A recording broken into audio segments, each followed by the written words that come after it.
तो मैंने ये टॉपिक इसीलिए रखा कि तपस्या जो है भक्ति का दर्पण है। जैसे अब कार्तिक का महीना चल रहा है, आपको तरह तरह की तपस्याएं करनी पड़ रही हैं। लोग सुबह 4 बजे उठते हैं और उसके बाद अपने भक्ति कार्य शुरू कर देते हैं। कुछ लोग जो 8 माला करते हैं वो 16 माला उनको करनी पड़ती है। तो तपस्या तो कहीं ना कहीं है, लेकिन इसका आप देखिए कि कितना फ़ायदा आपको होने वाला है। कार्तिक के महीने में जो भी एक्टिविटी की जाती है ना, कहते हैं ना, अगर मान लीजिए आप दिल्ली में हैं, माता जी की कृपया शांत रहें, इसमें बातें ना करें। तो जैसे आप दिल्ली में हैं तो आप आध्यात्मिक एक्टिविटीज़ कर रहे हैं, दीप दान भी अभी जैसे आज भी अभी किया जाएगा, और नित्य आप भगवान को दीप दिखा रहे हैं। तो अगर जैसे आप दिल्ली में अगर इस तरह की एक्टिविटी करते हैं तो उसका 1000 गुना फल मिलता है। और यही एक्टिविटी अगर आप किसी धाम में, जैसे वृंदावन में, मथुरा में, बरसाने में, या गोवर्धन में, या और भी जो हरिद्वार हुआ, जो भी मतलब धाम है, उनमें अगर ये एक्टिविटी करते हैं तो आपको इसका 10,000 गुना फल मिलता है। आप देखिए कि अगर एक दीपक को अगर आप एक बार ही दिखाते हैं और उसको 10,000 गुना आपको फल मिलता है, तो इससे ज़्यादा और लाभ हमें क्या चाहिए। सबसे बड़ा लाभ यही है। तो यही तपस्या है। भगवान ऐसा नहीं है कि हमें जो है वो आपको कष्ट देने के लिए या आपको कोई किसी तरह का परिताड़ित करने के लिए, मतलब ये कार्तिक महीना की आपको किसी तरह सुबह जल्दी 4 बजे उठना है और तपस्या करनी है, तो ऐसा नहीं है। भगवान के पास सब कुछ है, लेकिन भगवान भक्तों से अपनी सेवाएं लेना चाहते हैं, जिससे कि वो मेरी सेवा में लगें और उनको कई गुना बेनिफिट जो है इसका मिल पाए इसमें। तो अब तपस्या की बात की कि तपस्या है क्या। हमने टॉपिक तो ले लिया तपस्या, तो तपस्या है क्या। तो कोई बताएगा इसमें तपस्या का क्या, आपके हिसाब से आपके माइंड में क्या चीज़ आती है कि तपस्या क्या होनी चाहिए इसमें। हाँ जी माता जी। कंफर्ट जोन से बाहर निकलना भी तपस्या है। हाँ माता जी।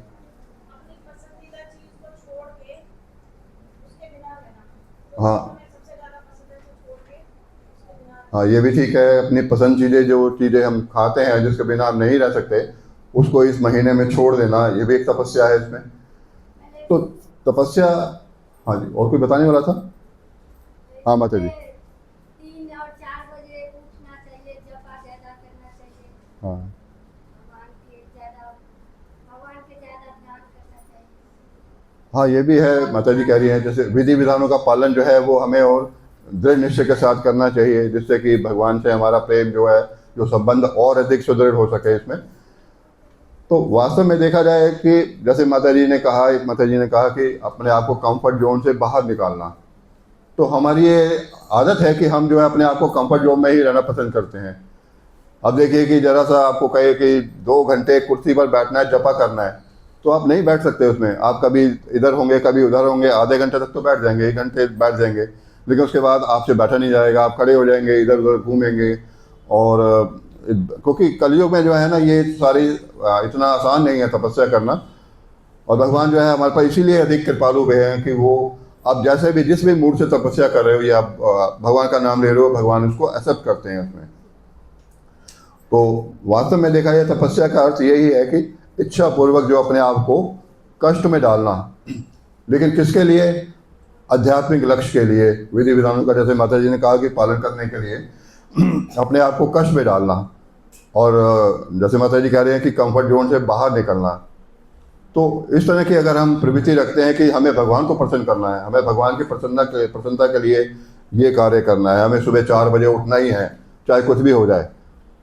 तो श्रील प्रभुपाद जो है वह भगवद गीता की भूमिका में लिखते हैं, अपनी भौतिक इंद्रियों को तुष्ट करने के बजाय उसे श्री भगवान की इंद्रियों को तुष्ट करने का प्रयास करना चाहिए। यही जीवन की सर्वोच्च सिद्धि है, यही तपस्या है। तो श्रील प्रभुपाद कहते हैं कि हमें जो अपनी हम इंद्रियों को तुष्ट करने के लिए, मतलब जहाँ देखो हमें मौका मिलता है तो हम कोशिश करते हैं कि अपने फ़ायदे के लिए या परिवार के फ़ायदे के लिए हम उस इंद्रिय तृप्ति करें, और भगवान को जो है वो भूल ही जाते हैं। एक तरह से भगवान से कोई रिलेशन रखना नहीं चाहते। तो यही इसीलिए प्रभुपाद जी कह रहे हैं कि हम अपनी भौतिक इंद्रियों को तुष्ट करने के बजाय हमें भगवान की इंद्रियों को तुष्ट करना है, भगवान हमसे क्या चाहते हैं वो हमें देखना चाहिए उसमें। तो यही जो सर्वोच्च सिद्धि है। जैसे आपको कहा जाए कि आपको सुबह मंगल आरती में आना है, अब थोड़ा कष्ट तो होता है कि जो लोग कभी कभी आते हैं उनको कष्ट होता ही है, लेकिन कल जैसे मैं देख रहा था मंगल आरती में बहुत कम लोग थे। तो जो आए हैं वो देखो तपस्या पालन कर रहे हैं ना, चाहे थोड़ी बहुत मौसम चेंज हो गया, लेकिन उनको पता है जाना है तो जाना है। और यही भगवान देखते हैं कि हमारे अंदर कितनी निष्ठा है, कितनी हमारे अंदर जो है वो प्रयास है हमारे अंदर। तो ये जो है ये भी एक तरह से तपस्या ही है इसमें। लेकिन शास्त्रों में कहा गया है सबसे बड़ी तपस्या कौन सी है। तपस्या तो हम कर रहे हैं, लेकिन सबसे बड़ी तपस्या क्या है? तो शास्त्रों में कहा गया है, जैसे मैं हिज ग्रेस मोहन रूपा प्रभु जी का लेक्चर भी सुन रहा था, सबसे बड़ी तपस्या है कि हमें गुरु की आज्ञा का पालन करना है। जो गुरु आपको कह दें कि आपने मंगल आरती में आना है तो आपको आना ही है, चाहे आपको कितना इनकम्फर्टेबल लगे, कितना आपको कष्ट होए, क्योंकि गुरु आपको कह रहे हैं। क्योंकि हमारी इंद्रियां जो है ना वो कंटामिनेटेड है, वो दूषित है। हम अपनी दूषित इंद्रियों से सही जो है वो नहीं देख सकते। जैसे मान लीजिए आप रात का टाइम है और कोई काला चश्मा लगाए तो उसको क्या दिखाई देगा? ढंग से नहीं दिखाई देगा, आधा थोड़ा बहुत दिखाई भी देगा। तो यही हमारी स्थिति है, हमारे ऊपर एक तरह से माया का काला चश्मा लगा हुआ है और हम जो है वो जो देखना चाहते हैं वो देख नहीं पाते। तो गुरु जो है वो शुद्ध हैं, उनकी इंद्रियां शुद्ध हैं, वो हर क्षण जो उनका वो भगवान की सेवा में लगा हुआ होता है। इसीलिए वो गुरु जो आज्ञा देते हैं वो देखते हैं कि हमें इसकी क्या आवश्यकता है, ये मतलब किस तरह से इसका उद्धार होगा, किस तरह ये भक्ति में प्रोग्रेस करे। तो गुरु जानते हैं किसको क्या आज्ञा दी जाए। लेकिन हम अगर गुरु की आज्ञा को सोचें कि ये तो गुरु महाराज तो कह देते हैं कि मंगल आरती में आओ, उनको क्या पता कि मुझे कितना दूर से आना पड़ता है, मुझे कितना जो सवेरे जो है वो कष्ट करना पड़ता है। लेकिन अगर ऐसी चीज़ें देखेंगे तो आप फिर कभी प्रगति नहीं कर पाएंगे। गुरु का पर्पस ही ये है कि अब एक व्यक्ति मिलने आया गुरु महाराज से, हमारे गोपाल कृष्ण गोस्वामी महाराज से। तो गुरु महाराज ने पूछा आप मंगल आरती आते हो डेली? तो उन्होंने कहा कि गुरु महाराज डांट ना दे। तो उन्होंने कहा हाँ महाराज मैं तो आता हूँ इसमें, मतलब हर हफ्ते सुबह आता हूँ। महाराज ने कहा ठीक है, अच्छी बात है, तुम्हें आना भी चाहिए। लेकिन गुरु महाराज ने अच्छा कुछ समय के बाद वो व्यक्ति फिर गुरु महाराज से मिला। तो गुरु महाराज ने कहा तुम मंगल आरती आ रहे हो? उसने कहा हाँ महाराज मैं तो आ रहा हूँ। नहीं तुम नहीं आ रहे मंगल आरती में। महाराज देखो नोट कर रहे थे कि वो मंगल आरती में वो व्यक्ति आ रहा है नहीं आ रहा, और उसने सोचा कि महाराज को कहाँ इतना समय होगा कि महाराज को क्या पता कि मैं आ रहा हूँ नहीं आ रहा। तो महाराज ने उसी समय उसको पॉइंट आउट किया, नहीं तुम 1 महीने से मंगल आरती में नहीं आ रहे हो। तो वो एकदम शर्मिंदा हो गया। तो महाराज तो है वो तो उनके पास स्कैनर है, वो जानते हैं कि इसकी क्या कमियां है, इसकी क्या प्रोग्रेस हो रही है। तो महाराज को हम धोखा नहीं दे सकते, उसमें अपने गुरु को हम धोखा नहीं दे सकते। तो गुरु का पर्पस ही यही है कि वो हमें भक्ति के उच्च स्तर पर ले जाए और भगवान से जो है हमें वो मिलाने में सहायता करे। तो गुरु का आज्ञा का पालन हम करते हैं तो यही सबसे बड़ी तपस्या है। चाहे हमें कुछ भी इसमें कंफर्टेबल हो या ना हो, हमें देखना है गुरु की आज्ञा का पालन करना है। अब एक व्यक्ति गुरु महाराज के पास आया, गुरु महाराज मुझे जो है ना वृंदावन में सेटल होना है, वृंदावन में जाना है, मैं वहीं रहना चाहता हूँ। तो गुरु महाराज ने कहा नहीं तुम नहीं जाओगे, अभी तुम अभी यहीं पे अपनी भक्ति करो और जब मैं तुम्हें अलाउ करूँगा तभी जाएंगे।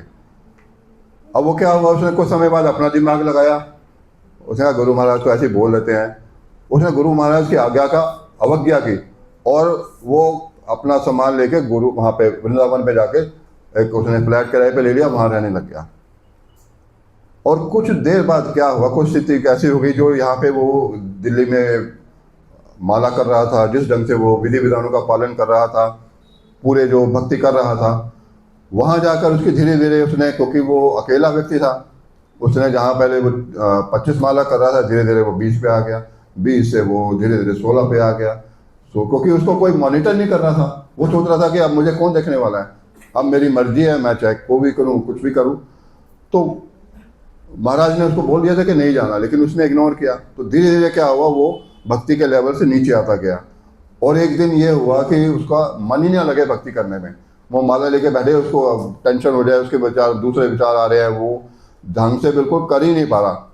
फिर हार के उसने जो है वो गुरु से अपने मन ही मन उनसे क्षमा मांगी, और फिर वो दोबारा व्यक्ति जो है फिर से वहीं पे आ गया दिल्ली में और भक्ति कर रहा है। तो गुरु महाराज देखते हैं हमें क्या ठीक है क्या गलत है उसमें। अब तपस्याएं जो हैं वो दो तरह की होती हैं, एक भौतिक तपस्या होती है, एक आध्यात्मिक तपस्या होती है। तो भौतिक तपस्या जो है उसमें क्या होता है, तपस्या तो कर रहे हैं लेकिन उसमें लक्ष्य क्या होता है, वो भगवान नहीं होता, वो अपना उनका परिवार, उनके जो फैमिली है, उनकी एक्टिविटीज को देखना, उनके उद्धार के लिए काम करना। और उनसे कोई मतलब नहीं है कि भगवान कब आ रहे हैं, उन्हें मंदिर आने से कोई मतलब प्रयोजन नहीं है। वो जो है वो सीधा यही कहते हैं कि बस हमारा तो यही कर्म है कि बस अपना परिवार का हम देख लें, यही हमारे लिए सबसे बड़ा धर्म है। अरे परिवार तो तुम्हारे लिए ठीक है, तुम आज परिवार के लिए सारा कुछ अपना समय दे रहे हो और भगवान के पास तुम्हारे पास समय नहीं है। कल को अगर मान लीजिए ऐसा ना हो कि तुम्हारी अभी जो काल है, तुम्हारी मृत्यु के लिए काल तुम्हारे सामने खड़ा हो जाए, यमराज तुम्हारे सामने आ जाए और कहीं चलो, तो क्या तुम्हारे बच्चे जिनके परिवार के लिए तुम के लिए इतना कर रहे हो वो तुम्हें बचा सकते हैं मृत्यु से? क्या तुम्हें वो एक महीना तो क्या छोड़ो, 1 घंटा भी तुम्हें जो वहाँ मिल सकता? उस समय जब तुम्हारा समय आ गया तुम्हें चलना पड़ेगा, चाहे तुम जो मर्जी पानी मार लो। तो वो सोचते हैं कि सिर्फ परिवार ही सब कुछ है। लेकिन परिवार जो है वो ठीक है, मैं ऐसा नहीं कहता कि परिवार की ड्यूटी आप नहीं करो, जो आवश्यकता है वो तो करना ही पड़ेगा। बच्चों को देखना है, उनकी पढ़ाई देखनी है, उनके जो ये भी एक पार्ट ऑफ एक्टिविटी है। लेकिन टोटली आप अगर भगवान को इग्नोर कर दें और कहें कि बस मेरे लिए यही है कि मैं अपने परिवार के लिए करूं, तो वो उसको लाभ नहीं मिलने वाला, उसको नुकसान ही होने वाला है। अब देखिए कई व्यक्ति जो हैं वो अब देखा जाए कि भाई सामने के घर में गाड़ी आ गई, नई गाड़ी आ गई, अब उसको जलन हुई, मैं तो साइकिल पे जाता हूँ, सामने के घर में गाड़ी आ गई है। और अब पत्नी भी उसको बार बार ताने मारेगी, अरे देखो ना, देखो उनके घर गाड़ी आ गई है। तो आप क्या करते हो, क्या कमाई कर रहे हो, आप गाड़ी भी नहीं ले सकते। अब वो उसको ऐसे उसका जो है मन इतना बांध दिया कि वो जाके ले दे के लोन ले लेता है, जाके कि मैं लोन लेके गाड़ी ले लेता हूँ, कुछ पैसे दे के लोन ले लेता है, गाड़ी ले लेता है। और उसके बाद क्या होता है, धीरे धीरे तो पहले तो अच्छा लगता है कि गाड़ी, हाँ भाई गाड़ी आ गई मेरे पास भी। लेकिन धीरे धीरे क्या होगा, जब उसको EMI पे करनी पड़ेगी, कि अब पता लगेगा कि 15,000 पर महीने की EMI है इसकी। अब धीरे धीरे उसको पता लगेगा कि मेरे पास तो खर्चे इतने होते जा रहे हैं, बच्चों के पढ़ाइयों के खर्चे इतने हैं, मैं कहाँ से लाऊं इतना पैसा। अब धीरे धीरे वही जो सुख है वो दुख में बदलने लग जाता है। अब पति पत्नी में झगड़ा होने लग जाता है। तो तुमने कहा था कि ये लोन ले लो, अब देख लिया ना मेरे पास पैसे नहीं है, मैं क्या करूँ, गाड़ी उठा कर ले जाएंगे, वो क्या करेंगे उसमें। तो फिर क्या होता है, वो अब उसके मन में तो है कि मुझे किसी तरह से अपना ये कार को बचाना है। तो उसके लिए क्या होता है, वो सुबह जाके ऑफिस से पहले पार्ट टाइम जॉब करता है, शाम को जब ऑफिस में, फिर ऑफिस दोपहर को ऑफिस में जाता है अपने, फिर उसके बाद आता है वहाँ से 8-7 बजे निकल के फिर एक पार्ट टाइम जॉब पकड़ लेता है, और रात को 11 बजे वो घर पहुँचता है। उसके बाद थका हुआ हारा हो के वो खाना खा के फिर सो जाता है, अगले दिन से फिर रूटीन। तो वो जो है वो अपने परिवार को खुश करने में लगा हुआ है, लेकिन कहाँ उसने भक्ति की, कहाँ उसके पास समय रहा इसका। अब अगर एक अचानक उसकी मृत्यु हो जाए तो क्या करेगा, उसका तो जीवन बेकार है उसमें। तो जो टाइम है, अब देखिए मेरे एक जान पहचान थे, उनको मैं जब भी मिलते, प्रभु जी चलो आप मंदिर चलो, ले चलूँ।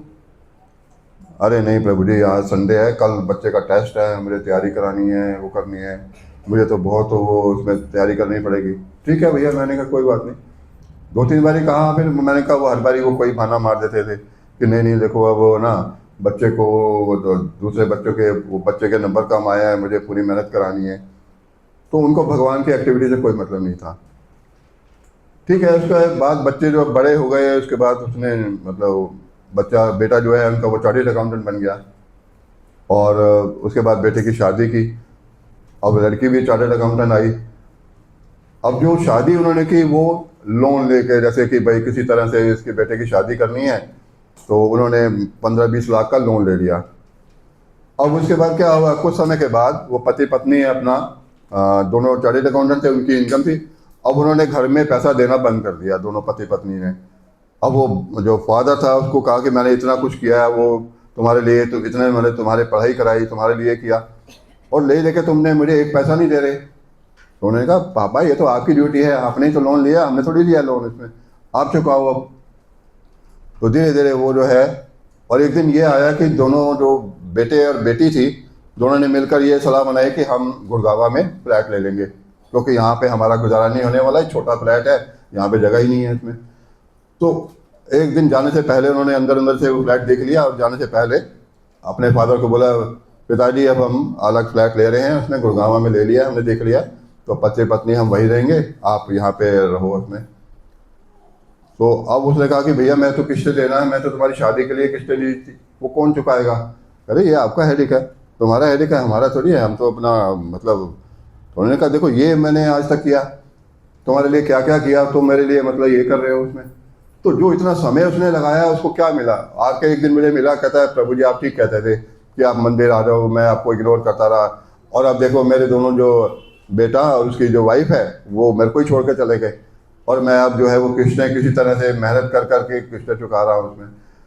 तो ऐसा नहीं है कि जो आप भौतिक जगत में कर रहे हैं उसको आपको सुख ही मिलेगा, उसको हो सकता है आपको सुख मिले, बाद में वो दुख मिल जाएगा, वो दुख में बदल जाएगा उसमें। इसी तरह देखो कई बच्चे जो हैं वो सवेरे अपना लगे हुए हैं, उनको बच्चों को अपना सवेरे स्कूल छोड़ने जा रहे हैं, फिर दोपहर को लेने जा रहे हैं, फिर शाम को उसको लेके बैठ जाते हैं, उनके पास समय ही नहीं है उसमें। तो ये भी एक तरह से तपस्या है, लेकिन इसका तपस्या का क्या लाभ है कि जब तुम्हारे पास भगवान के लिए समय नहीं है, तुम अपने लिए तपस्या कर रहे हो, तो इसका क्या होता है कि हम लोग सकाम कर्म करते हुए कर्म फल के बंधनों में बन जाएंगे, और जो है भगवान इसको देखेंगे कि ये जो है अपने लिए कर्म कर रहा है, मेरे लिए कुछ नहीं कर रहा।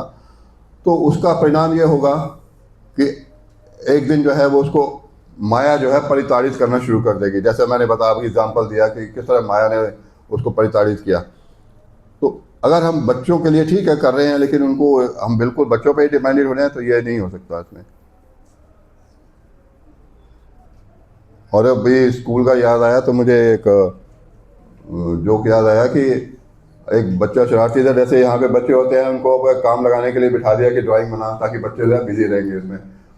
तो ऐसे ही उसका बेटा शरारती था, उसने कहा इधर आओ, इधर आओ, तुम शरारतें करोगे, ये लो कागज, इस पे 1 से लेकर 100 तक गिनती लिखो, और तुम्हें हिलना नहीं है जब तक 100 तक गिनती नहीं लिखोगे। अब वो बच्चा जो है वो ठीक है जी बैठ गया। पहले उसका मूड, नहीं पापा मुझे तो खेलना था। खेलना नहीं है, तुम सारा दिन खेलते रहते हो, बैठो अभी सामने काम करो, 1 से 100 तक गिनती लिखो। तो बैठा बच्चा, बैठा बोला लिख रहा है आधे मन से। तो 1 घंटा बीत गया, पिताजी फिर आए, हाँ बेटे कर लिया तुमने, दिखाओ कागज दिखाओ।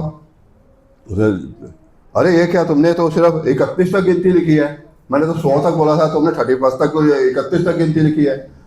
कह रहा पिताजी बात यह है कि सामने जो कैलेंडर लगा हुआ है ना, उसमें 31 तक की डेट ही है, उससे आगे है ही नहीं उसमें, तो जितना मुझे दिखाई दिया मैंने उतना ही लिख लिया। तो बच्चे आजकल जो है ना ये इस तरह पूरी तरह से पेरेंट्स पे डिपेंडेंट हैं, उनको नहीं पता कि हमें आगे क्या करना है, वो सिर्फ जो भी है इसमें पिताजी के सामने ही है। तो ये भौतिक जगत की तपस्या है। और एक तपस्या और भी है जो असुर लोग करते हैं, वो अपने लाभ के लिए करते हैं, जैसे हिरण्यकशिपु है और कंस है, इसके बाद और रावण है, ये सभी वृकासुर है जिसने तपस्या की थी। तो हिरण्यकशिपु ने इतनी तपस्या की उसे ब्रह्मा जी को प्रसन्न करने के लिए कि हजारों वर्ष तक वो ऐसे ध्यान में बैठा रहा। उसके बाद बारिश का प्रभाव, बारिश गिर रही है, बर्फ गिर रही है, पूरी तरह से वो गर्मी हो रही है, सर्दी हो रही है, और एक उसके बाद वो उसने खाना भी छोड़ दिया, फिर केवल जो है अपने योग से वो इतनी तपस्या कर रहा था। और एक समय ये हुआ कि उसका सारे शरीर जो है ना वो कीड़ों के द्वारा खा गया, बिल्कुल हड्डियां रह गई उसमें, फिर भी वो तपस्या से नहीं उठा। और देखिए कितनी कठोर तपस्या, हम जैसे लोगों के लिए सोचना भी मुश्किल है कि हिरण्यकशिपु ऐसी तपस्या कर सकता है।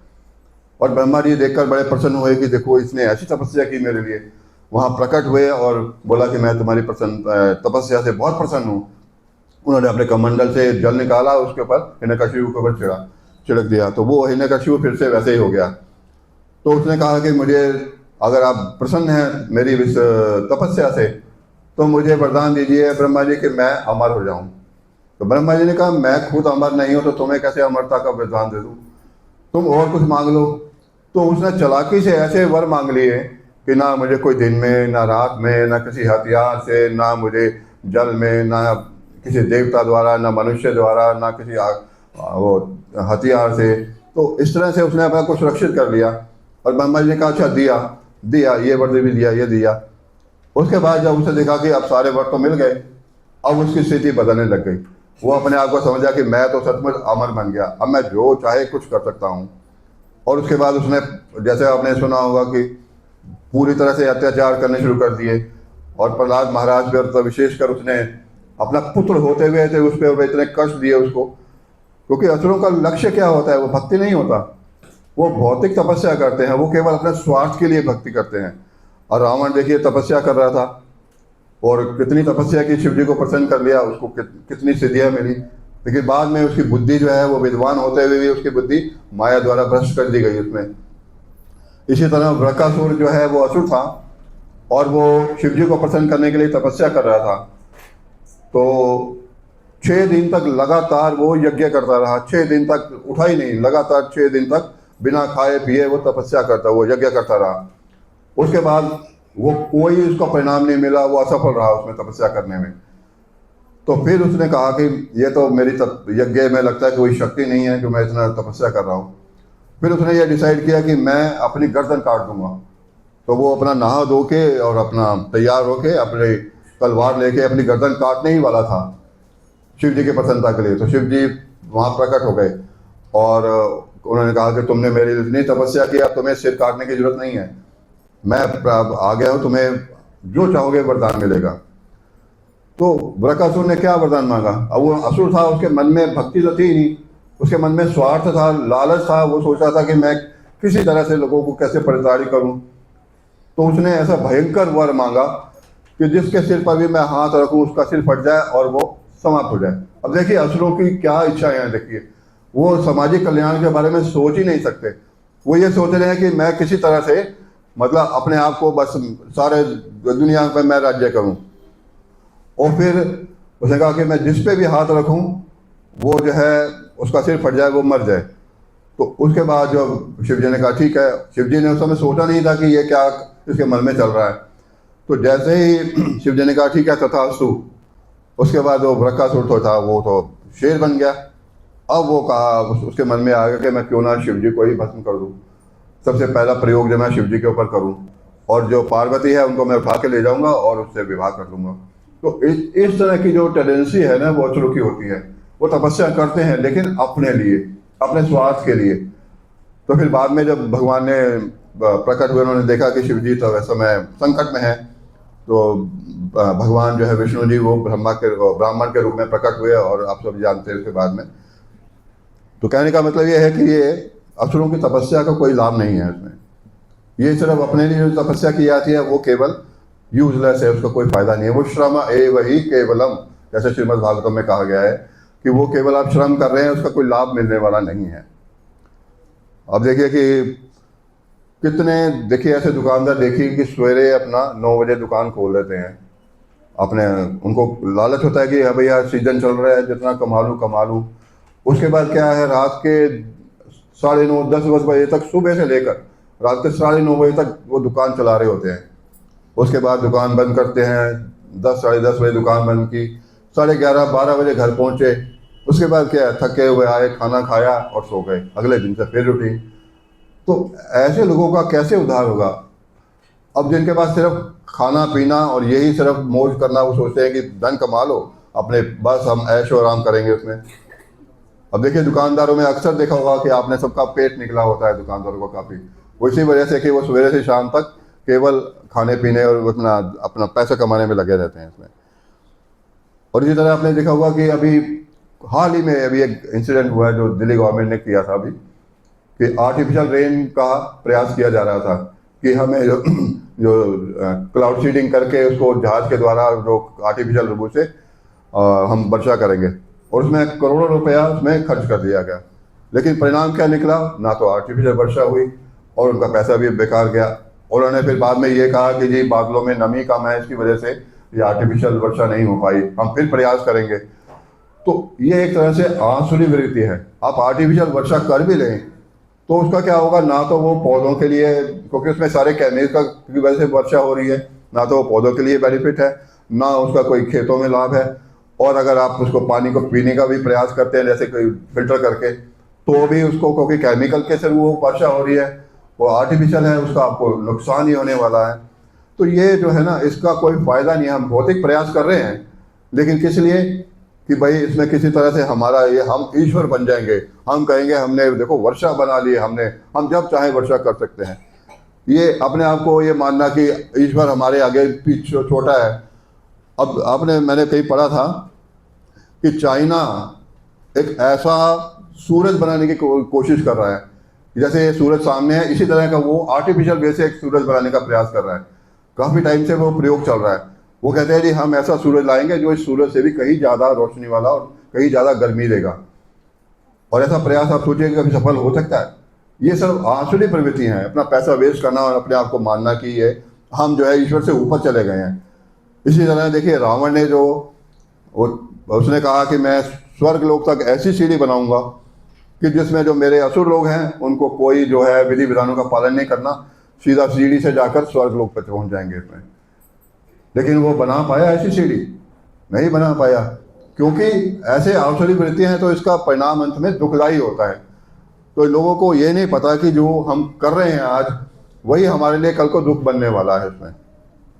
तो इस तरह से ये हम जो भी करेंगे इसको कोई फ़ायदा नहीं होने वाला। और एक आजकल जो एक और तपस्या बढ़ती आ रही है, आपने देखा होगा कि घरों में जगह जगह कुत्ते लोग पालने शुरू कर दिए हैं। पहले जहाँ पे एक घर में होता था, पूरे अगर 20 घर हैं तो उसमें से 6 में से कुत्ते पालने शुरू कर दिए। अब धीरे धीरे मैंने देखा बढ़ती जा रही है संख्या। अब वो क्या है, वो तपस्या कर, सवेरे उनको 6 बजे घुमाना पड़ता है। पहले वो सवेरे 9 बजे सो के उठते थे, अब वो 6 बजे कुत्ते को लेकर घुमाने जा रहे हैं, उसको पोटी कराने। अब वो कुत्ता उन्हें घुमा रहा है, वो जंजीर जहाँ जहाँ भागता है वो उसके पीछे पीछे चल रहे हैं। वो खुद नहीं घुमा रहे होते, कुत्ता उन्हें घुमाता है। उसके बाद फिर जी हमारा कुत्ता, एक व्यक्ति ने उसको बोल दिया कि इस कुत्ते का ये तो बड़ा प्यारा करा है, कुत्ता ही है, कुत्ता प्रभु जी इसको कुत्ता क्यों कहते हो, ये तो टॉमी है, इसका नाम टॉमी है, ये कुत्ता थोड़ी है इसमें। उनको ये लग रहा है कि कुत्ता क्यों कहा दिया इसमें। और मतलब ऐसे भी लोग हैं जो अब जी 1 साल का हो गया, इसका पूरा बर्थडे मनाएगा, केक लेके आया जी, वो पूरा सेलिब्रेशन कर रहे हैं, रिश्तेदारों को बुलाया उन्होंने, और कुत्ते का पहला जन्मदिन मना रहे हैं जी इसमें। अब वो देखिए कि वो कुत्ते को कहाँ से कहाँ पहुँचा दिया उन्होंने, क्योंकि उनकी टेंडेंसी जो है ना वो मतलब एंजॉय करने की है, वो भोग करने की है, उनको भगवान से कुछ लेना देना नहीं है। क्योंकि वो कहते हैं ना कि अगर माया की सेवा नहीं करोगे, प्रभुपाद जी कहते हैं, तो कुत्ते की सेवा करनी पड़ेगी।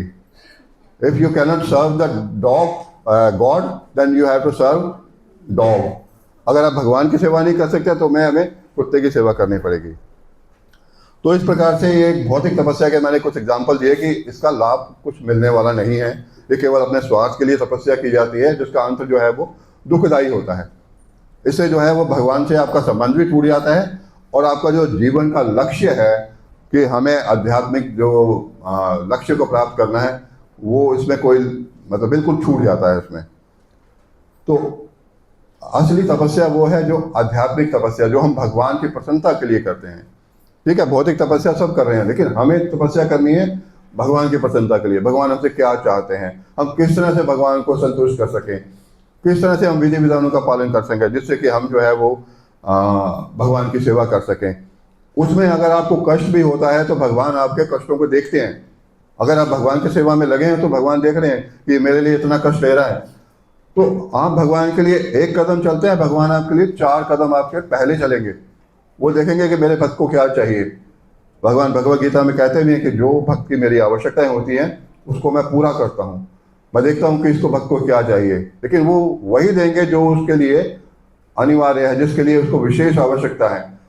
वो ऐसे नहीं कि वो अगर उसको 5 करोड़ रुपया दे दिया और वो पता लगा कि वो सारा दिन नोट में ही, नींद में ही गिनता रह रहा है कि 5 करोड़ इसको 6 के कैसे बनाऊँ, इसको 6 करोड़, इसको 8 करोड़ कैसे बनाऊँ, और वो भक्ति बिल्कुल छोड़ दिया। तो ऐसे भगवान सहायता नहीं करते। वो देखते हैं इसको क्या चाहिए, जितना चाहिए उतना ही देते हैं, उसको किस समय चाहिए वो उतने समय देते हैं। हम सोचेंगे कि अरे भगवान का तो हमने इतना नाम ले लिया, मैं तो गरीबी में मर रहा हूँ, मेरे पास तो कुछ है ही नहीं। तो भगवान देखते हैं किस समय इसको क्या चाहिए। ये भगवान को अपने आप देखते हैं इसमें। तो भगवद गीता के 18वें अध्याय के 5वें श्लोक में भगवान क्या कहते हैं? यज्ञतान दप कर्म न त्यजन्ते कार्यम ततः यज्ञ दानम तपश्रेव पावनानि मनीषिणाम। यानी भगवान क्या कह रहे हैं इसमें 8वें श्लोक के 5वें अध्याय 18वें अध्याय के 5वें श्लोक में कि अर्थात यज्ञ दान तथा तपस्या के कर्मों का कभी भी परित्याग नहीं करना चाहिए, उन्हें अवश्य संपन्न करना चाहिए। निसंदेह यज्ञ दान तथा तपस्या महात्मा को भी शुद्ध बनाते हैं। तो ये फायदा होता है, अगर हम तपस्या करते हैं तो हमें क्या होगा, इसका लाभ होगा, भगवान जो है हमें शुद्ध कर देंगे। तपस्या के द्वारा ही आप शुद्ध हो सकते हैं। देखिए तपस्या तो आपको करनी पड़ेगी, अगर भक्ति में आए हैं तो आपको कष्ट भी उठाने पड़ेंगे और जो विधि विधान है उसका भी पालन करना पड़ेगा। हो सकता है आपकी जो इच्छा है, आपका मन ना हो, अरे कहाँ प्रभु जी सवेरे मंगल आरती में कह देते हैं आने के लिए, कहाँ पे आप 2 घंटे में संडे को जाके वहाँ पे वेस्ट करवाऊँ, इससे अच्छा तो मैं घूमता। तो माया तो आपको कोशिश करेगी किसी तरह ये वहाँ से भक्ति से विपत हो जाए। लेकिन भगवान कह रहे हैं कि यज्ञ दान और तपस्या के कर्मों का कभी भी परित्याग नहीं करना चाहिए, इससे आप शुद्ध बनते हैं, आपका हृदय शुद्ध होता है। जितने कष्ट आप उठाओगे ना, आप देखिए गोवर्धन की परिक्रमा आप करने जाते हो, पूरे 21 किलोमीटर की परिक्रमा है, तो कष्ट भी होता है इसमें। और काफ़ी लोगों को यह है कि थोड़ा रुक रुक कर जो बहुत कष्ट होता है, वो स्टार्टिंग में तो अच्छी लगती है, 8-10 किलोमीटर तो आप आराम से चले जाओगे। जहाँ 10-12 किलोमीटर चले उसके बाद फिर आपको लगेगा कि बहुत कष्ट हो रहा है, लेकिन आप किसके लिए कष्ट उठा रहे हो? भगवान की प्रसन्नता के लिए। तो अगर आपने किसी तरह भी जो है परिक्रमा पूरी कर दी तो इसको इतना लाभ भगवान देते हैं कि वो देखते हैं कि ये देखिए मेरे लिए कष्ट उठा रहा है। और मुझे किस्सा याद आ रहा है कि सनातन गोस्वामी का, सनातन गोस्वामी जो है बहुत ही बड़े भगवान के शुद्ध भक्त थे। हरे कृष्णा माता जी बातें नहीं करे प्लीज। तो वो बहुत भगवान के बहुत शुद्ध भक्त थे और हर समय जो है वो भगवान की 24 घंटे भगवान के ध्यान में रहते थे। और रूपा गोस्वामी और सनातन गोस्वामी दोनों जो भाई थे, आप जानते हैं, पहले वो मुसलमान थे, फिर चैतन्य महाप्रभु ने उनको बहुत महान भक्त बना दिया। तो सनातन गोस्वामी का क्या नियम था कि वो डेली जो है वो गोवर्धन की परिक्रमा लगाते थे। डेली उनका काम था कि रोज मुझे गोवर्धन की परिक्रमा लगानी ही लगानी है। अब उनको रास्ते में कष्ट भी होता था कि भाई ये भगवान देखते थे कि देखो ये उनकी एज भी इतनी हो गई थी कि 70-80 साल से ऊपर हो गए थे। अब उनके लिए इतना कष्ट होने लगा कि ये डेली जो है परिक्रमा कर रहे हैं। तो एक दिन भगवान प्रकट हुए उनके सामने, उन्होंने कहा सनातन अब तुम वृद्ध हो गए हो, अब तुम छोड़ दो ये परिक्रमा करना, या तुम ऐसे करो मेरे कंधे पर बैठ जाया करो और मैं तुम्हें पूरी गोवर्धन की परिक्रमा करा देगा। उन्होंने कहा नहीं भगवान, मैं आपसे सेवा लूँगा, ये तो मेरा सारी जो है वो मैं तो पाप नरक में जाऊँगा।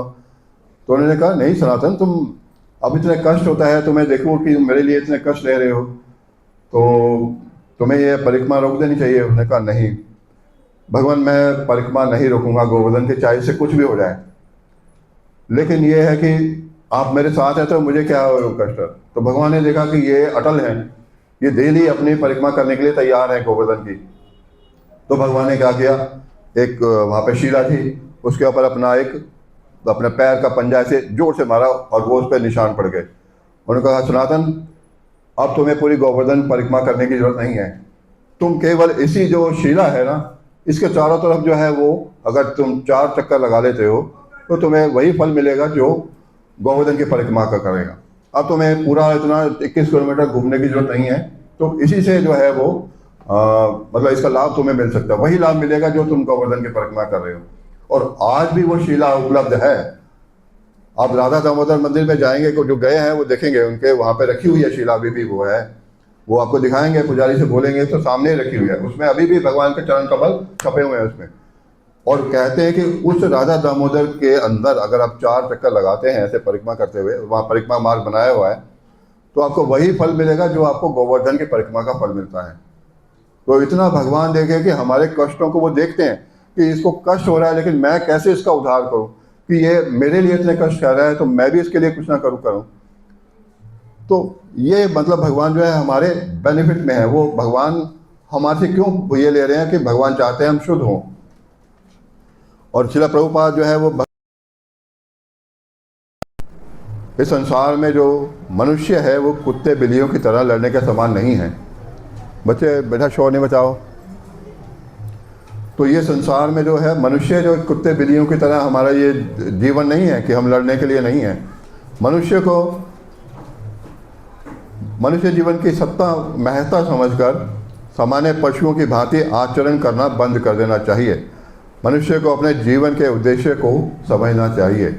यहाँ पर श्रील प्रभुपाद बता रहे हैं कि हमारे जीवन का लक्ष्य केवल खाना पीना मौज करना आहार निद्रा भाई मिथुन ये नहीं है।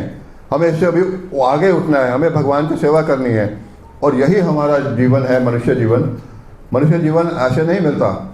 84 लाख योनियों में से अगर उससे पहले आप पता नहीं कितने लोग उसमें होंगे, कोई पक्षी बन के आया होगा, कोई कुत्ता बना होगा, कोई पशु बना होगा, कोई पेड़ बना होगा, तो कितने 84 लाख योनियों का मतलब है आप अरबों साल जो है इसी योनियों में भटकते हुए आए होंगे। उसके बाद आपको मनुष्य जीवन मिला है। और अगर मनुष्य जीवन में आप ना पहचाने कि हमें क्या करना है, केवल खाना पीना और मौज करने में ही अगर आप जीवन बिता दें तो वो आपका जो है ना जीवन व्यर्थ गया। अब हमारे जो शुद्ध वैष्णव हैं वो इतने अच्छे, उनके जो भजन पढ़िए वो अपने मन की बात करते हैं। अब श्रील नरोत्तम दास ठाकुर जो है वो भगवान के शुद्ध भक्त हैं। उनसे मतलब इतनी हाई लेवल पे हैं वो कि उनकी भक्ति मतलब किसी को वो शो नहीं करते कि मैं भक्त हूँ, और अपने आप को क्या शो करते हैं कि मैं सबसे गिरा हुआ हूँ, मैं इन सबसे नीचे गिरा हुआ हूँ, मेरी भक्ति तो कुछ है ही नहीं। तो वो क्या बोलते हैं श्रील नरोत्तम दास ठाकुर, हरि हरि विफले जन्म गोड़ाइनु मनुष्य जन्म पाइया राधा कृष्ण भजिया जानिया सुनिया विष खाइनु। यानी कि हे प्रभु हरि, मैंने अपना जीवन विफल ही गंवा दिया, बेकार ही गंवा दिया। मनुष्य जन्म पाकर भी मैंने राधा कृष्ण को नहीं भजा और जानबूझकर विष खा लिया। अब देखिए कि कितनी हाई लेवल की इनकी थिंकिंग है कि वो इतने बड़े महान भक्त हैं और देखो क्या शो कर रहे हैं कि मैंने तो पूरा मनुष्य जीवन ही बेकार कर दिया और जो है वो मैंने जो है वो विष, जैसे वो भौतिक जो इच्छाएं हैं उसको पूरा करने में, विष का मतलब यहाँ पे भौतिक इच्छाएं हैं, उसको पूरा करने में ही लगा दिया और राधा कृष्ण का नाम ही नहीं लिया, जबकि वो हर क्षण जो है भगवान का नाम लेके रहे। हमारे वैष्णव की यही विशेषता है कि वो कभी नहीं सोचेंगे कि मैं भक्ति में अरे मैं तो टॉप पे पहुँच गया, अब तो मुझे कुछ करना ही नहीं है। वो हमेशा ये सोचेंगे कि मैं सबसे निम्न हूँ। और भक्ति विनोद ठाकुर तो ये भी कहते हैं, श्री भक्ति विनोद ठाकुर, कि हे भगवान मुझे अपना कुत्ता ही बना लो, मेरे गले में जो पट्टा है वो मैं तो आपका कुत्ता बन के ही सेवा करने को तैयार हूँ। इतने देखिए ऊंचे विचार हैं उनके। और ये श्रीला भक्ति विनोद ठाकुर जो है वो प्रयास कर रहे हैं अपने जो वैष्णव गीतों के द्वारा लोगों को जागृत करने के लिए। और इसीलिए वो कहते हैं जीव जागो गोरा चंद बोले, काल निद्रा जाओ माया पिशाची कोले। श्री गौर सुंदर ये कह रहे हैं, उनको बता रहे हैं कि अरे जीव जागो, कब तक तुम जो है माया पिशाचिनी की गोद में सोते रहोगे। उठो और अपने जीवन का लक्ष्य पहचानो। तुम्हारा जीवन माया की गोद में सोने के लिए नहीं है, तुम जागो और भगवान की सेवा में लगो। ये देखिए आजकल की जो भगवान जो वैष्णव हैं उनकी देखिए ये टेंडेंसी होती है, वो कहीं मानते ही नहीं है कि मैं मतलब हाई लेवल पे, मैं तो बिल्कुल वो हूँ। अब उसके बाद जो एक बार सनातन गोस्वामी का भी मुझे याद आ गया, वो तपस्या कर रहे थे तो एकाएक जो है वो उनके ऊपर काफ़ी तेज़ धूप थी, गर्मियों का मौसम था, वो अपना भक्ति कर रहे थे तो बहुत तेज़ धूप थी, काफ़ी घंटे से वो इसी तरह बैठे रहे, उनके पर कोई असर नहीं पड़ रहा था। तो राधा रानी ने देखा कि मेरे भक्त को देखो कितना कष्ट हो रहा है, ये भक्ति कर रहे हैं, देखो इसके ऊपर पसीना आ रहा है, इनके ऊपर वो मतलब कितनी तेज़ धूप पड़ रही है। तो राधा रानी ने आकर छतरी एक ली और ऐसे उनके ऊपर, क्योंकि वो सनातन गोस्वामी नहीं देख पा रहे थे उसको, तो राधा रानी ने उनके ऊपर एक छतरी ले ली और वो धूप जो है वो चली गई। तो काफ़ी देर बाद जब वो भक्ति के जो ध्यानावस्था से बाहर आए तो उन्होंने देखा कि अरे एकदम ये छाया कैसे हो गई थी। उसके बाद उन्होंने रूपा गोस्वामी को बुलाया कि मेरे अभी धूप आ रही है लेकिन एकदम छाया हो गई थी, धूप नहीं थी और यहाँ तो धूप बहुत तेज़ है, तो कौन था, तुमने मेरी सहायता की थी क्या? उन्होंने कहा नहीं मैंने तो नहीं की। तो वो समझ गया कि मैं राधा रानी से मैंने सेवा ली है।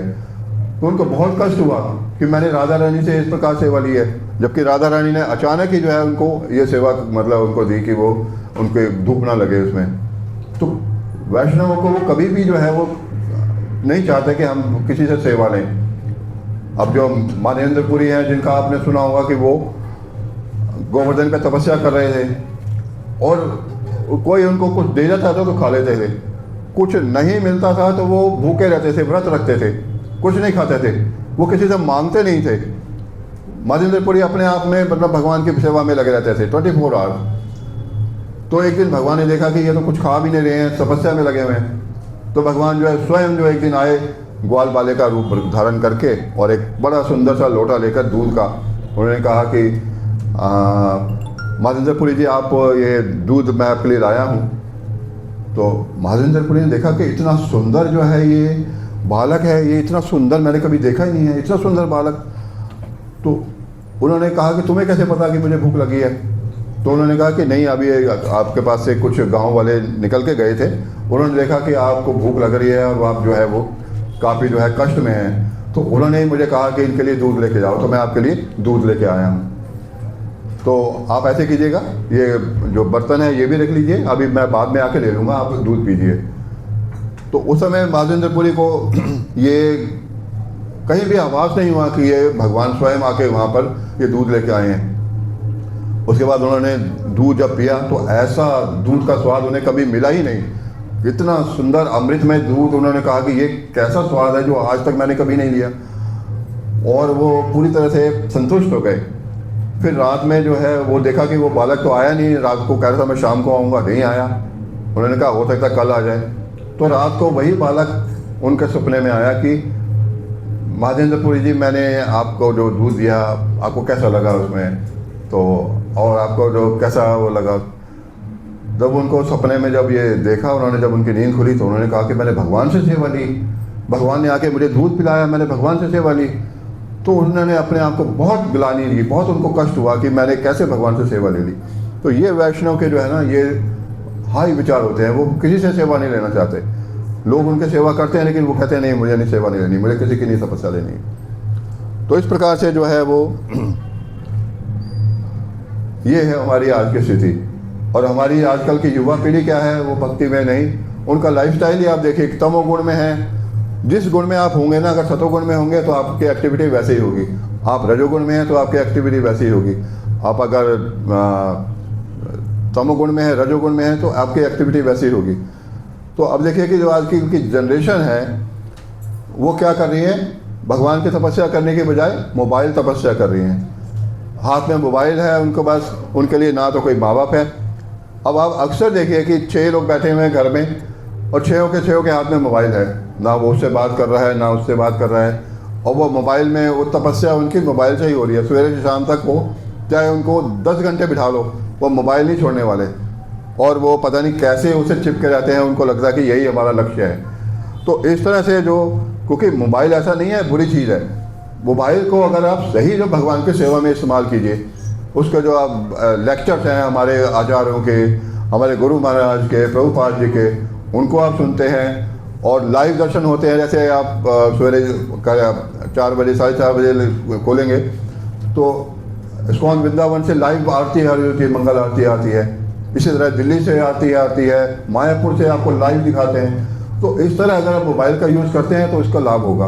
अगर इसको गलत तरीके से आप कर रहे हैं तो इसमें आपको नुकसान ही होने वाला है। आपको जो है वो फिर नरक में जाने के लिए अपने आप को तैयार रखिए इसमें। तो तपस्या जो है वो इसीलिए की जाती है कि हमें दूसरों का भी फ़ायदा करना है और अपना भी फ़ायदा होना है। तपस्या तो आपको करनी होगी, तपस्या के बिना आपका गुजारा नहीं है, क्योंकि जो भक्ति है वो तपस्या पर निर्भर है और जो तपस्या है वो भक्ति के ऊपर निर्भर है। ये दोनों चीज़ें एक दूसरे के कहते हैं कि एक दूसरे के ऊपर निर्भर हैं। जैसे रेल की पटरी होती है ना, 2 पटरियाँ होती हैं, तो रेल जो है दोनों पटरियों पे समांतर चलती है, एक पटरी पे नहीं चल सकती। तो इसी तरह से जो एक तरफ गुरु हैं और एक तरफ हमारे भगवान श्री कृष्ण हैं, तो भक्ति रूपी जो गाड़ी है वो इन दोनों पटरियों पे चलती है। तो ये तपस्या के द्वारा जो है हम अपने आप को भगवान से जोड़ सकते हैं इसमें। अब तपस्या के लिए कितने श्रीमद् भागवतम में देखिए आप, कितने एग्जाम्पल भरे पड़े हैं कि भगवान के शुद्ध भक्तों ने किस तरह तपस्या की और किस तरह जो है वो भगवान को प्राप्त करने के लिए तपस्या की। अपने लिए तपस्या नहीं की उन्होंने, भगवान को प्रसन्न करने के लिए। सबसे बड़ा उदाहरण जो है ध्रुव महाराज का है। श्रीमद् भागवतम में 7वें अध्याय में है, शायद हाँ 7वें में है, ध्रुव महाराज का एग्जाम्पल है। और आप सभी जानते होंगे कि ध्रुव महाराज पहले जो थे वो एक राजा के पुत्र थे, और उनकी जो उतानपाद जो राजा थे उनका नाम उतानपाद था। तो उनकी 2 पत्नियां थी, एक का नाम सुनीति और एक का सुरुचि।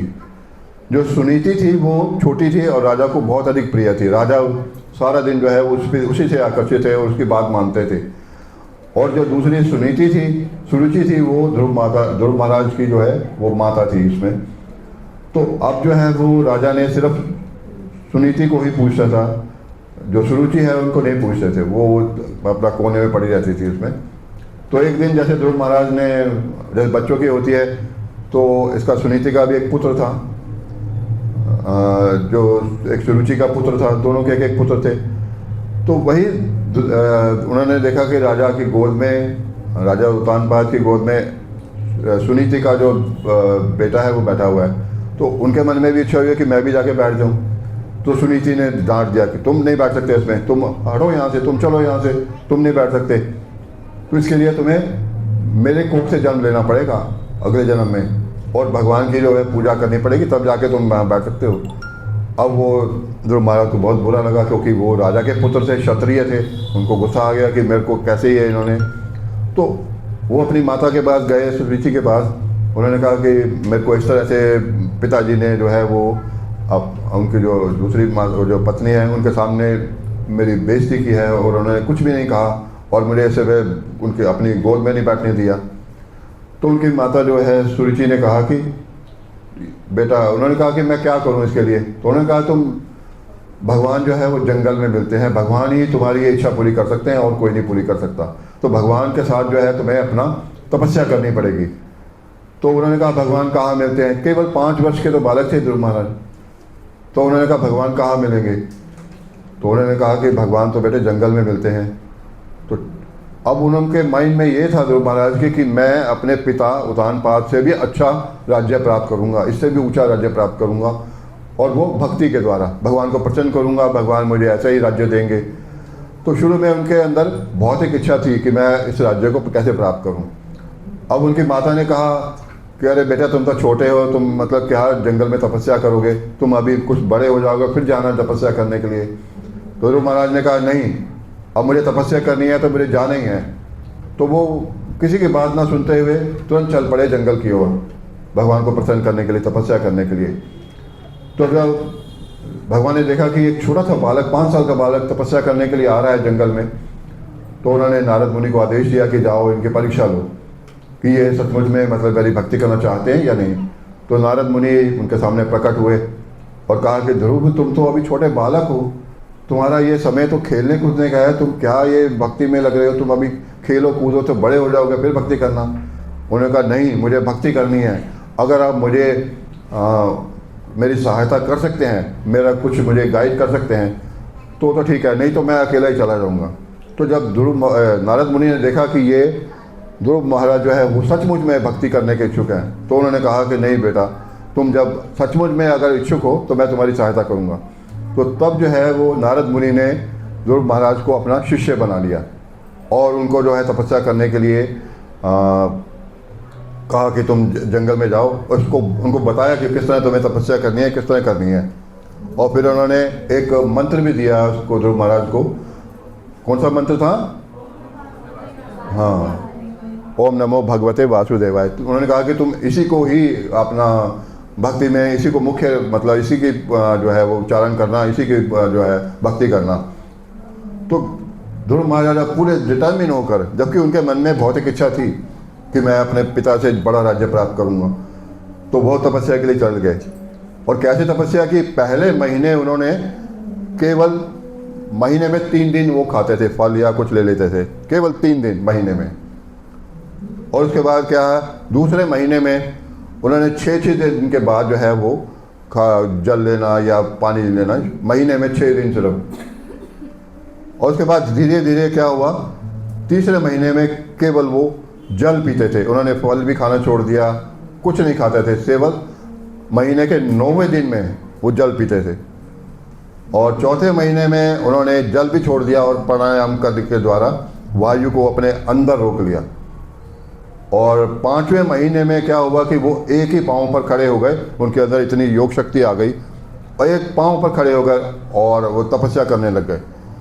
और इसका प्रभाव ये हुआ कि तीनों लोग जो है वो कांपने लग गए कि ये ध्रुव महाराज की तपस्या देखकर तीनों लोग कांपने लग गए। तो लोग देवी देवता सारे आश्चर्यचकित हो गए कि ये क्या हो रहा है इसमें।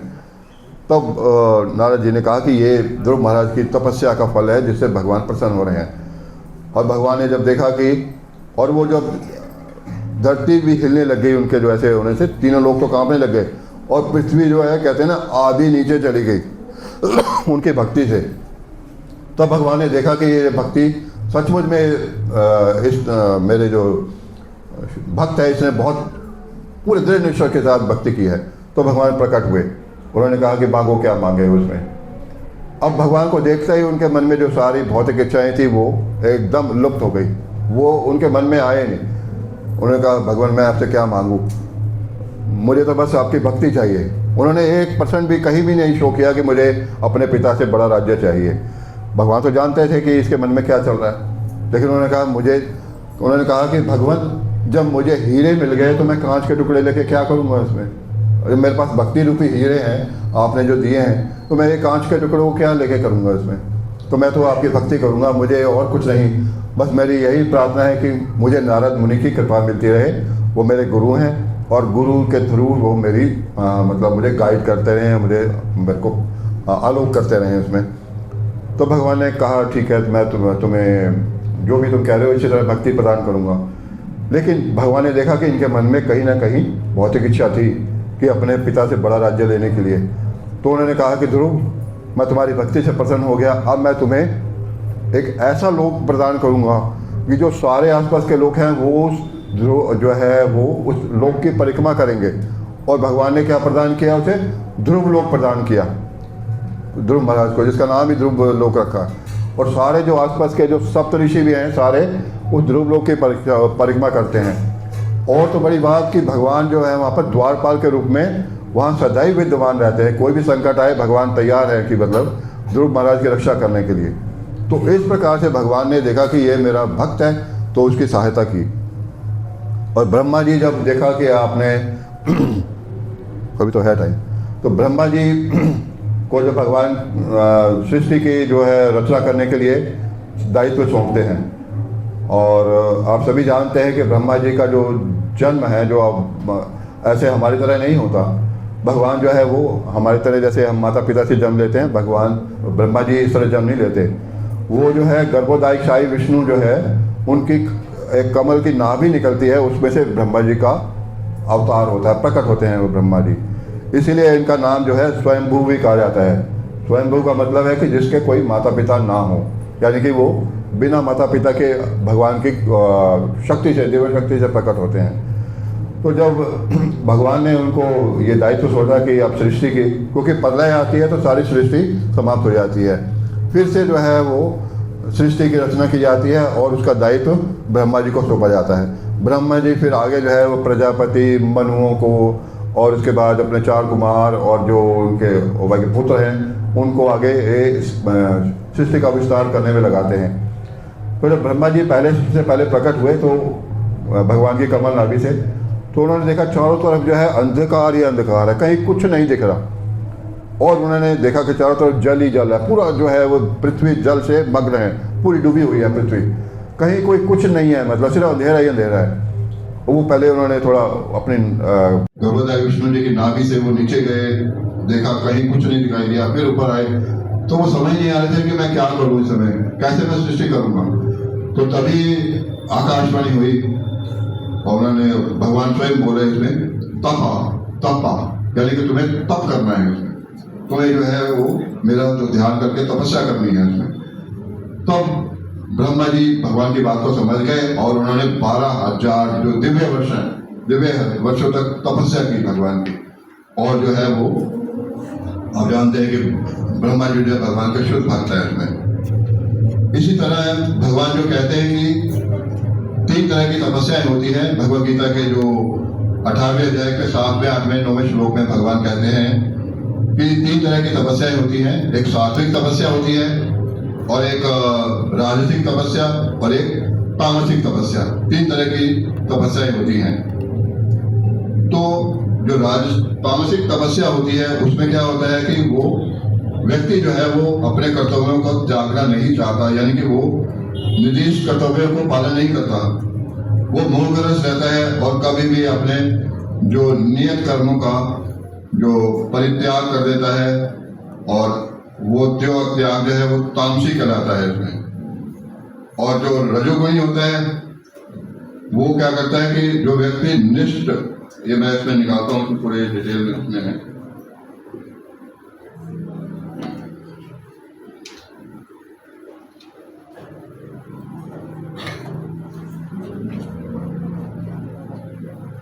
तो जो व्यक्ति जो है, अब ये राजसी बता रहे रजोगुण की तपस्या क्या है। जो व्यक्ति नियत कर्मों को कष्टप्रद समझकर या शारीरिक क्लेश के भय से त्याग देता है, उसके लिए ऐसा कहा जाता है कि उसने यह त्याग रजोगुण में किया है। ऐसे करने से कभी उच्च त्याग का जो है फल नहीं प्राप्त होता। यानी कि जो जैसे रजोगुण में सोचे कि आप कहीं मंगल आरती में आना है, अरे कौन सवेरे उठेगा 4 बजे, मेरे बस का नहीं है, मैं तो आराम से 9 बजे उठूंगा। वो देखेगा कि मैं अगर कभी गलती से आ भी गया तो नहीं, मेरे बस का नहीं है। मंदिर आना, मैं हर संडे नहीं आऊँगा, 1 हफ्ते महीने में 1 बार ही आऊँगा, क्योंकि उनको लग रहा है मैं शारीरिक कष्ट हो रहे हैं मेरे, सवेरे मैं कैसे आऊँगा। तो अगर आपने इस तरह से अगर अपने जो तपस्या को छोड़ दिया है तो वो राजसी तपस्या है, उसका आपको लाभ नहीं मिलने वाला। उसको आपको यह है कि आप और मोह से बन जाएंगे। अब जो सत्य की जो सात्विक तपस्या वो क्या है, जो मेन इम्पोर्टेंट है, उसमें भगवान कह रहे हैं कि हे अर्जुन, जब मनुष्य नित्य जो कर्मों को करणीय मानकर करता है और समस्त भौतिक संगति तथा बल की आसक्ति को त्याग देता है, तो उसका यह त्याग सात्विक कहलाता है। यानी कि जो आपको नियत करना है कि आपको मंगल आरती में आना है, आपको संडे को आना है, आपको जो वैष्णव जो उत्सव हैं, जैसे कोई हम वैष्णव के जो प्रकट होते हैं तभी उनको सेलिब्रेट करते हैं, जिसे अभी भारे कहा जाता है। और जब अप्रकट हो जाते हैं, जिसे तिरुभाव कहा जाता है, तो वो भी उसको हम सेलिब्रेट करते हैं। तो ऐसे उत्सवों को बनाना, जन्माष्टमी को बनाना, एकादशी का व्रत रखना, तो ये जो है इससे क्या होगा, भगवान तपस्या से प्रसन्न होते हैं। इसमें ये सात्विक तपस्या है। सात्विक तपस्या में क्या है, उसको पता है कि मुझे क्या गलत है, क्या सही है। सतोगुण में व्यक्ति को पता होता है कि ये गलत है, मुझे ये नहीं करना, ये सही है, मुझे यही करना है। लेकिन जो रजोगुण में है उसको केवल लालच ही दिखाई देता है कि आज मेरे पास, मैं शारीरिक कष्टों से हूँ, मैं तो अपनी आराम कंफर्ट जोन को देखूंगा, मुझे तो और किसी से लेना देना नहीं है। इसी तरह तामसिक जो व्यक्ति होते हैं वो देखते हैं कि जो सही है उसको वो गलत कहते हैं, जो गलत है वो उसको सही मानकर काम करते हैं। तो उनका जो बुद्धि है वो भ्रष्ट रहती है, वो सही को गलत और गलत को सही कहते हैं इसमें। तो भगवान कहते हैं कि तुम्हें सतोगुण में आना है, राजसी और ये जो तमोगुण में नहीं आना, सतोगुण में आना है। फिर भगवान क्या कहते हैं, 9वें अध्याय के 27वें श्लोक में भगवान कहते हैं, यत् करोषि यत् शासि यत् जोषि ददासि यत् तपस्यसि कौन्तेय तत्कुरुष्व मतार्पणम्। यानी कि हे, अर्थात हे कुंती पुत्र, तुम जो कुछ भी करते हो, जो कुछ खाते हो, जो कुछ अर्पित करते हो या दान देते हो, और जो भी तपस्या करते हो, उसे मुझे अर्पित करते हुए करो। मुझे अर्पित भगवान किस लिए कह रहे हैं कि ताकि हम जो भी तपस्या करें भगवान के लिए करें। वो कहते हैं जो कुछ भी करते हो तुम, वो ये भगवान नहीं कहते कि तुम ये नहीं करना, वो नहीं करना। जो कुछ का मतलब है कि जो आपको जैसे घर परिवार को देखना है, आपके और भी कर्तव्य है, आपको और मतलब संबंधियों को देखना है, धन भी कमाना है, परिवार का पालन भी करना है, तो लेकिन उसको मुझे अर्पित करते हो करो। जैसे कि आप दान देते हो तो आप ये सोचो कि मुझे ये भगवान की प्रसन्नता के लिए दान लेकर, अरे भगवान मैं आपकी सेवा में लगा रहा हूँ उसको धन को। अब मैंने देखा कोई अरबोपति हैं, उनको एक छटांग जो पैसा है ना वो खर्च करने में उनको कष्ट होता है भगवान की सेवा में। और बड़े बड़े जिनके पास मैंने देखा कि हम बुक डिस्ट्रीब्यूशन करते हैं ना, वहाँ पे कॉर्ट प्लेस में देखा जाके, मैकडोनल्ड के आगे हम खड़े थे, बुक डिस्ट्रीब्यूशन कर रहे थे। तो अब लोग वहाँ से निकल रहे हैं, कोई 5,000 का बिल पे करता हुआ है, कोई 2,500 का मैकडोनल्ड से खा पी के परिवार के साथ। और उनको बोलो कि ये भगवत गीता प्रभु जी ले लो, सिर्फ उस समय की थी 150 रुपये की थी, ये 150 रुपये की है। अरे क्या 150 रुपये की? इतनी महंगी, अरे क्या आपको कितना सारा प्रॉफिट आप भी ले जाओगे? अरे प्रभु जी हम प्रॉफिट नहीं ले रहे, हम सेलिंग नहीं कर रहे हैं, तो इसको दिव्य ज्ञान है, इसको बांट रहे हैं। अरे तो दिव्य ज्ञान तो मुफ्त पे दो ना आप उसे। आप तो ये दिव्य ज्ञान भगवान का ज्ञान है, तो भगवान ने अर्जुन से पैसे तो नहीं लिए थे अपना दिव्य ज्ञान लेने के लिए, तो आप हमसे पैसे क्यों ले रहे हो? हमने कहा प्रभु जी आपसे पैसे नहीं ले रहे, हम सिर्फ वही पैसा ले रहे हैं जो इसकी कॉस्ट प्रिंटिंग की आई है, जो इसका कागज का खर्चा है, जो उसका ट्रांसपोर्टेशन का खर्चा है, वही हम आपसे ले रहे हैं। हम ऐसा नहीं कि प्रॉफिट ले रहे हो। अरे नहीं नहीं ये कैसे हो सकता है? उसके बाद उनकी पत्नी आती है, वो लेने का थोड़ा मूड भी हो जाता है उनका। अरे नहीं नहीं चलो चलो आगे चलो, क्या है इसमें टाइम वेस्ट करोगे? इसमें क्या रखा है, क्या मिलने वाला है इसमें? 5,000 रुपये जो खर्च आ रहा है वो 150 रुपये की भगवत गीता लेने में उसको लगता है कि जैसे मैं उसके प्राण ले लूंगा उसमें। तो ये टेंडेंसी लोगों की है, वो सोचते हैं कि पता नहीं क्या मांग लिया उसमें। तो भगवान ये कहते हैं कि जो भी तपस्या करते हो तुम मेरे लिए करो, यही जो है वो वास्तविक तपस्या है, यही है। इसका परिणाम क्या होगा? आप भगवान से अब आप कहोगे कि हम भगवान के लिए तपस्या करें तो इसका क्या लाभ मिलेगा? तो भगवान कहते हैं कि उन्होंने किस तरह से तपस्या की, किस तरह से संघर्ष किया जीवन में। अपने गुरु पहली भेंट में उनके गुरु ने उनको आदेश दिया, जो भक्ति सिद्धांत सरस्वती ठाकुर ने, कि जाओ जाके पाश्चात्य देशों में प्रचार करो। उस समय प्रभुपाद जी थोड़ा यंग थे और वो घर गृहस्थी का भी वो था, तो उस समय एक तो नहीं कर पाए, लेकिन उनके मन में यह था कि मुझे गुरु की आज्ञा का पालन करना है, गुरु की आज्ञा पालन करना है। और 69 ईयर्स की एज में जब उन्होंने बहुत प्रयास किया, किसी ने साथ नहीं दिया, किसी तरह उन्होंने जो महाराज जी जो थी उनके एक लेडी थी जो उनके जहाज चलते थे, जल दूर जो जहाज था वो मतलब पानी माल वाहक जहाज था, उसमें अपनी सीट किसी तरह से मतलब रिजर्व करवाई। उनको कहा कि महाराज जी जो इंचार्ज थी वो लेडी जो थी, तो उसके बाद क्या हुआ, रास्ते में उनको अनेक कष्ट हुए। 3 तरह के उनको हार्ट अटैक, 3 बार हार्ट अटैक जिसको हो जाएंगे कि वो आगे बात जा सकता है, वो तुरंत कहेगा उसको जहाज को मैं तो मर जाऊंगा, मैं तो वापस ले चलो। लेकिन प्रभुपाद जी ने वहां भी हिम्मत नहीं आ रही, 3 बार हार्ट अटैक हुए उनको। समुद्र की कई बीमारियां उनको हो गई वहां पे, क्योंकि 1-1.5 महीना उनको लग गया था वहां तक पहुंचने में। क्योंकि जो शिप जो होते हैं माल वाहक जहाज वो धीरे धीरे चलता है, आराम आराम से, मतलब कोई जगह रोक के, कई जगह रोक के। तो भी उन्होंने देखो, फिर भगवान ने उनको, राधा रानी ने दर्शन दिए कि मैं तुम्हारी नौका को खींच रही हूँ, तुम चिंता मत करो, तुम अपना कार्य करो। तो भगवान की तपस्या के लिए देखो प्रभुपाद जी ने कहाँ तक संघर्ष नहीं किया। जो दिल्ली में थे, अपनी उनकी बैक टू गॉडेड मैगजीन थी, खुद उसके लिए आर्टिकल लिखते थे, खुद जाके मतलब छपवाते थे उससे, खुद उसके लिए डोनेशन इकट्ठा करते थे कि बैक टू गॉडेड मैगजीन जो है वो शुरू करें। 1942 में शुरू हुई थी, आज तक भी चल रही है। और उन्होंने क्या किया, खुद ही उसके बाद डिस्ट्रीब्यूट करने के लिए अकेले जाते थे। ये दिल्ली का कनॉट प्लेस है जहाँ पे कॉपी हाउस था पहले, आप पता नहीं चला है कि नहीं, वहां जाकर प्रभुपाद जी मतलब जो बैठा था उसको अपना बैक टू गॉडेड मैगजीन देते थे।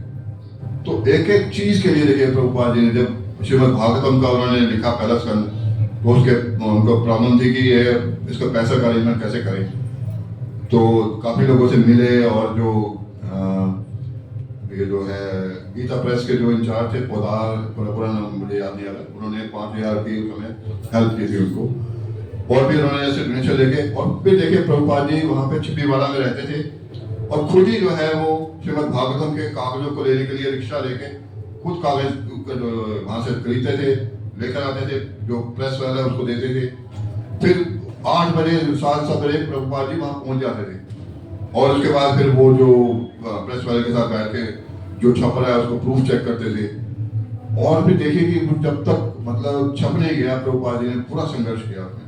वो डेली जो है वो दिल्ली में रुकते थे, फिर वृंदावन चले जाते थे, फिर वृंदावन से आते थे। और एक बार तो वो अपने बैक टू गॉडेड मैगजीन, गर्मियों का टाइम था, वो अपना डिस्ट्रीब्यूट करने के लिए जा रहे थे, तो वहाँ रास्ते में उनको इतनी गर्मी थी कि उनको चक्कर भी आ गया, तो वो गिर पड़े उसमें।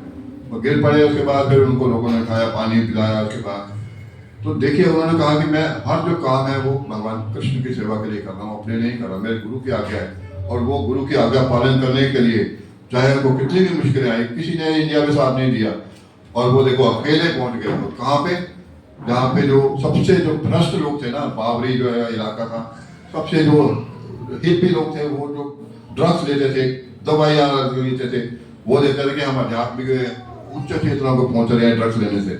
लेकिन प्रभुपाद जी ने उनको देखो बताया कि ये बिल्कुल गलत है, तुम अपना जीवन बर्बाद कर रहे हो, मैं तुम्हें आध्यात्मिक चेतना देता हूँ, तुम मेरे साथ आओ। उन्होंने प्रभुपाद जी ने उनको प्रसाद खिला के, उनको बाहर कृष्ण महामंत्र सुना के, उनको कई तरह के जो लेक्चर दे के उनको देखिए इतना शुद्ध कर दिया कि वो कभी कोई सोच भी नहीं सकता, जिनको पता भी नहीं था कि राधा कृष्ण कौन है, उनको लेके पूरा महान भक्त बना दिया। आज देखे कि हमारे पाश्चात्य देशों से इस्कॉन में कैसे लोग जो है कितने डिटर्मिन है।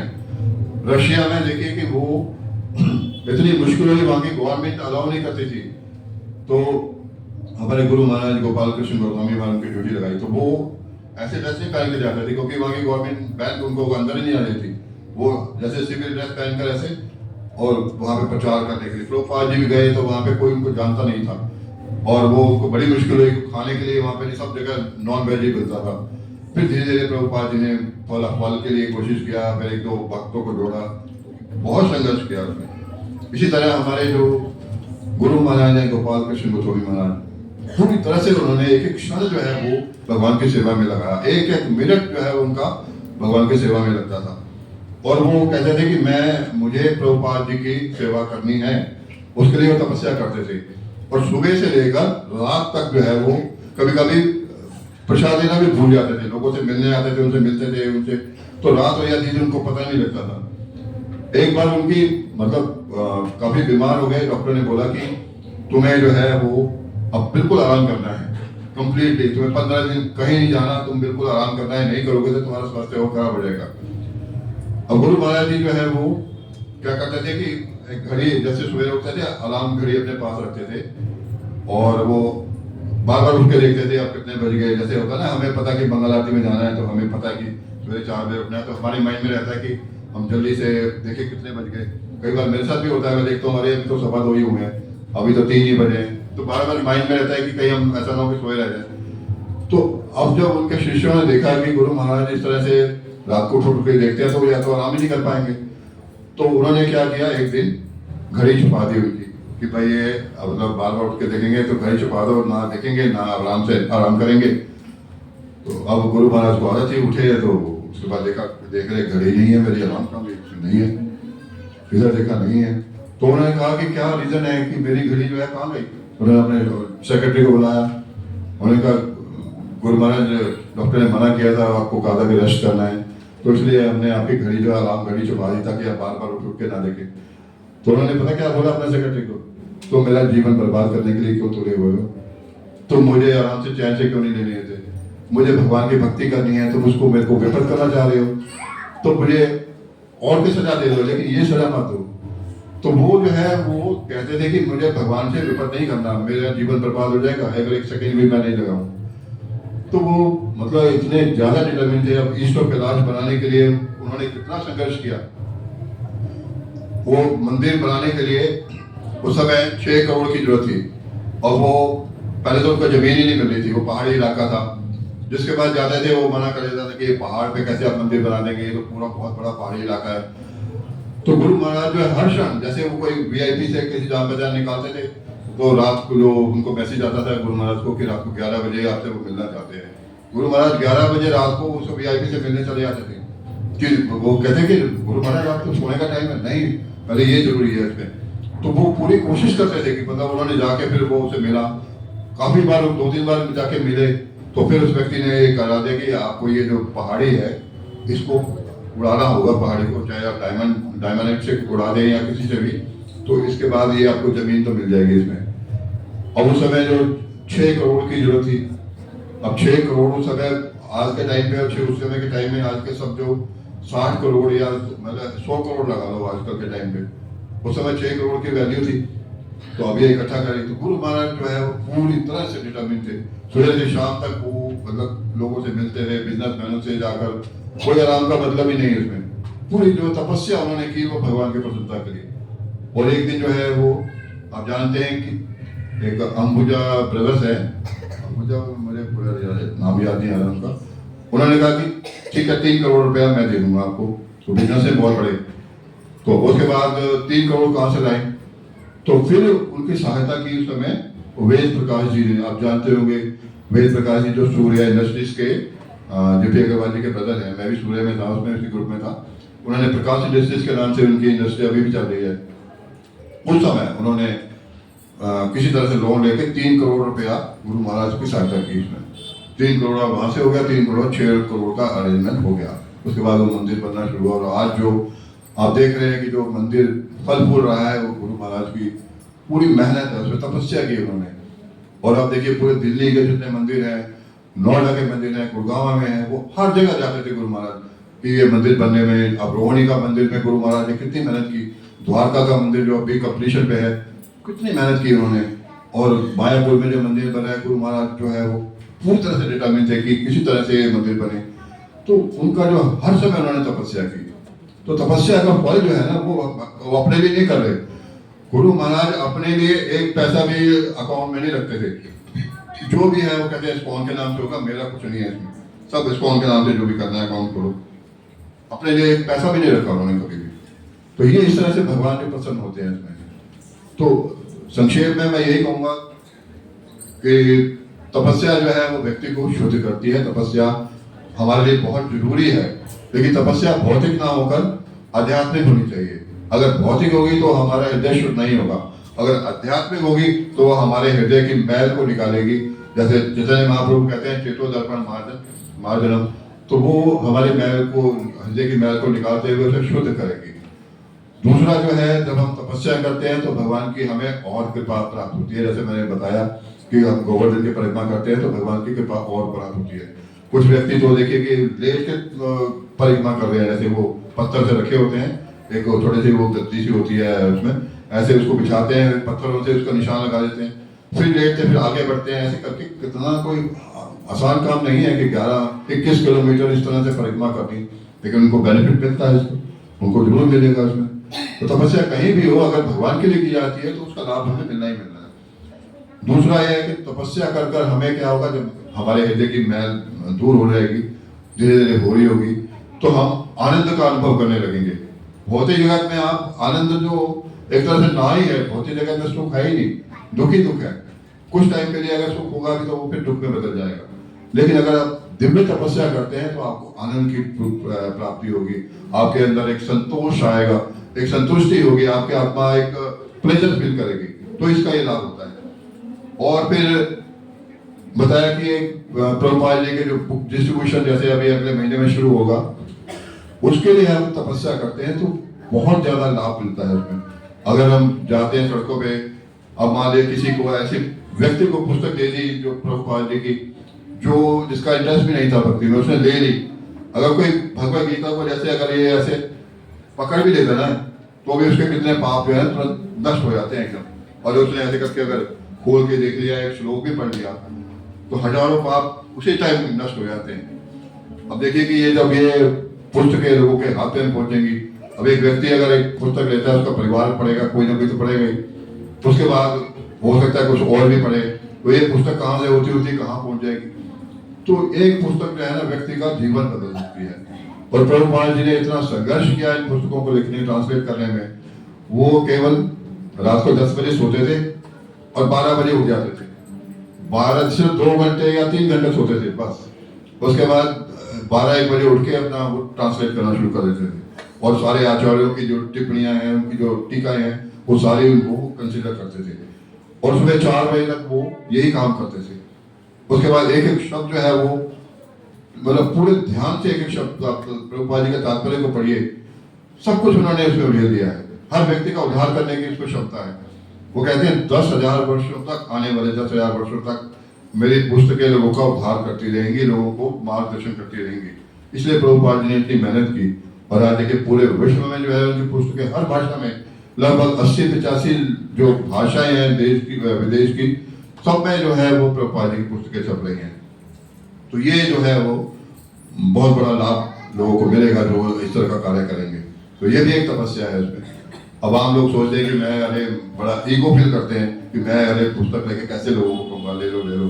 वो लगते हैं कि मेरे से मैं सेल्समैन अपने आप को, उनको ईगो प्रॉब्लम लगती है कि मैं कैसे पुस्तक दूसरे को दूंगा, लोग क्या सोचेंगे, किताबें बेच रहा है, वो किताबें सोचते हैं इसको। लेकिन उसने अगर ये मेहनत कर ली, अब आप देखिए कि जब हम जाते थे सुबह बुक डिस्ट्रीब्यूशन के लिए, सुबह से लेकर रात को 9 बजे वापस आते थे।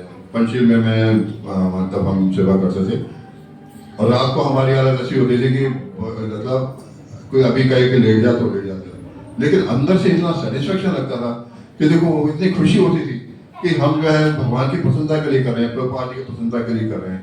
और वो खुशी जो है ना हमारे सारी थकावट को दूर कर देती थी। और उसके बाद जो रात को नींद आती थी जाते ही, उसके बाद पता नहीं कहाँ सोए सवेरे अपना, और जो जब करते थे नेक्स्ट डे इतनी प्लेजेंटनेस फील होती थी, इतना जब में मन लगता था कि जैसे लगता था कि भाई जब में सब कुछ की शक्ति है।